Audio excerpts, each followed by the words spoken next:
We've taken this opportunity to speak to some of the women in our armed forces. When did you join up?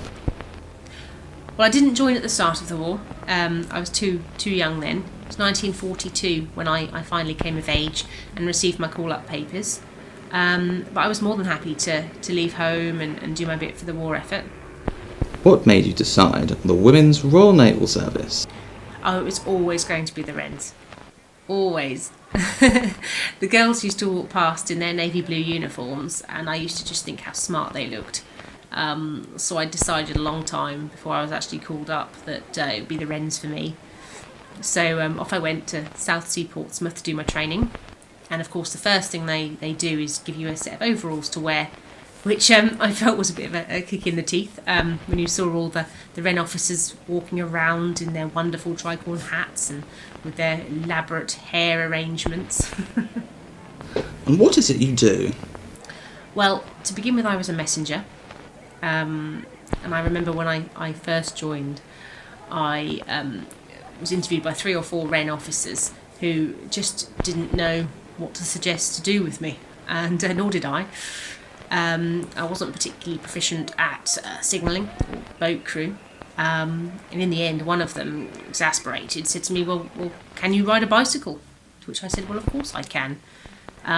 So they made me a messenger, and I was based in Portsmouth to start with, delivering messages to the minesweepers. And then I got drafted to London, which I wasn't overly happy about. I was at submarine headquarters, and it was quite a dreary place to be, really. But luckily, one of my friend's mothers was in the Wrens as well. She was a Wren officer, and she knew of some places at Norfolk House that had come up, so I managed to get moved there. And once I was at Norfolk House, I continued as a messenger, of course, and just delivered messages to the relevant personnel. After a short time, I got moved to the writer branch and became a pack writer, which I saw as a little bit of a step up. And instead of delivering signals, I was filing them. Have you managed to see the world while serving? After a time at Norfolk House, we moved to Suffolk House, and then we moved over here to France, which was very exciting. What do your duties involve?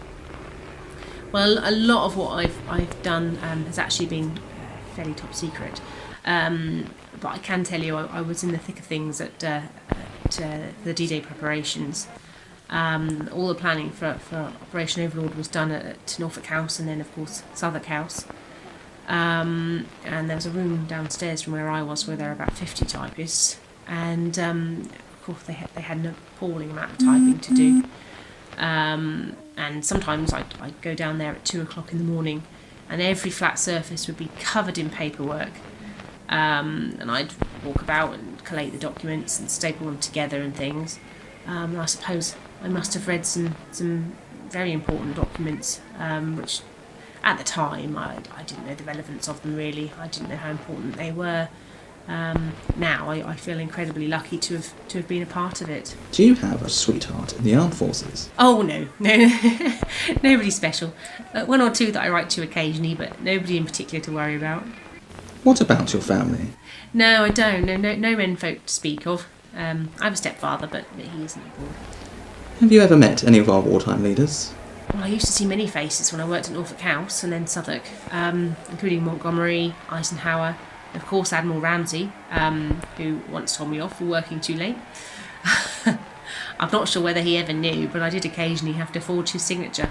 A bit naughty, but before the war I was a bit of an artist, and the typists were often anxious to run off whatever they'd written for him, because they were needed urgently. So they just said to me, "Would you mind just signing this?" So of course I did. Do you have any anecdotes you could share with us? 1 or 2. On hot summer days at Norfolk House, we lean out the windows and wish we were in a fast car with a young man or having lunch in the country. And on one particular occasion, a gust of wind just blew a top secret document straight out the window. We had to yell to the the security guards below, to put their foot on it until we could get down there. As you can imagine, a notice appeared fairly shortly afterwards telling us not to put things on the windowsills. The other tale that springs to mind, although I'm a little bit ashamed of it, was of Admiral Ramsey's funeral. Apparently he was very fond of us Wrens and had asked for us to line one side of his grave during the service. So we had to march in procession, and well, we hadn't ever been taught to do a slow march, which is quite difficult, as you have to hesitate before you put your foot down. And doing this on an icy stretch of road proved quite tricky. What with our nerves as well, we really didn't know whether to laugh or cry. And some of us were stifling giggles the whole way through. Somehow we got through it unscathed. How do you intend to celebrate victory in Europe? Well, I'm lucky enough to be here in Paris. All the public transport's been free, so we took the underground to the centre, where the atmosphere is just amazing. One of sheer joy and relief. There are military vehicles parked all along the streets, and civilians and military are all over them. If you happen to walk past and you're wearing a uniform, you just sort of get scooped up and put on the vehicle. I've just come away from drinks in one of the larger hotels where the Americans are buying champagne for everyone, and people are holding hands and dancing in the fountains. It's just an amazing experience. So proud to be part of it. Now we are at peace, what are your plans? Well, for the moment, I plan to stay with the Wrens if I can. Hopefully head to Germany. Then who knows? I've nobody special to rush home for, so I guess I'll take each day as it comes. Mother would like me to meet someone and settle down, but all in good time.